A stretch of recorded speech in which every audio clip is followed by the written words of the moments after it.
Hi friends, welcome back to our channel. వంకాయ fry అనేది చాలా సింపుల్గా ఈజీగా చేసుకుంటే టేస్ట్ చాలా బాగుంటుంది, చాలా ఫాస్ట్గా అయిపోద్ది. ఫస్ట్ దీని ప్రాసెస్ చూద్దాం రండి. ఫస్ట్ ఇది ఒక ప్యాన్లో ఆయిల్ తీసుకొని ఆయిల్ అనేది హీట్ అయిన తర్వాత సన్నగా తరిగిన ఉల్లిపాయలు వేసుకొని ఒకసారి బాగా ఫ్రై చేయండి. అందులోనే పచ్చిమిర్చి అలాగే 2 రెమ్మల కరివేపాకు కూడా వేసుకొని అదంతా బాగా ఫ్రై అవ్వాలి. అది కూడా ఫ్రై అయిన తర్వాత అందులోనే కొంచెం అల్లం వెల్లుల్లి పేస్ట్ వేసుకొని పచ్చివాసన పోయేంత వరకు బాగా ఫ్రై చేసుకున్న తర్వాత ఆల్రెడీ మనం కడిగిన వంకాయ ముక్కల్ని కూడా వేసుకోండి. ఇలా వంకాయ ముక్కల్ని కూడా వేసుకొని ఒకసారి కలిపి అందులోనే మీ టేస్ట్కి తగ్గట్టు ఉప్పు వేసుకుంటే వంకాయలు అనేది ఫాస్ట్గా ఫ్రై అవుతాయి. ఇప్పుడు సిమ్లోనే మూత పెట్టి ఒక 5 మినిట్స్ పాటు అలా ఫ్రై చేయండి.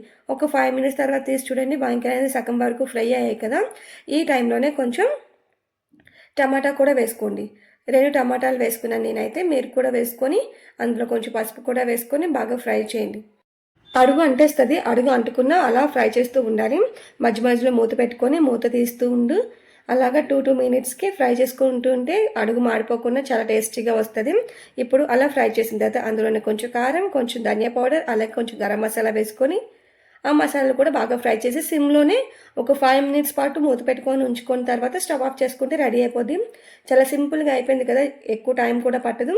ఇది చాలా టేస్టీగా ఉంటుంది. మీరు కూడా ఒకసారి ఎప్పుడైనా వంకాయలతో ఇలా ట్రై చేయకపోతే ఒకసారి ఖచ్చితంగా ఇలా ట్రై చేయండి. టేస్ట్ చాలా బాగుంటుంది. టైం లేనప్పుడు ఇలా చేసుకుంటే ఫాస్ట్గా అయిపోతుంది, టేస్టీగా కూడా ఉంటుంది. లంచ్ బాక్స్లో కూడా పెట్టేయచ్చు. లైక్ చేయండి.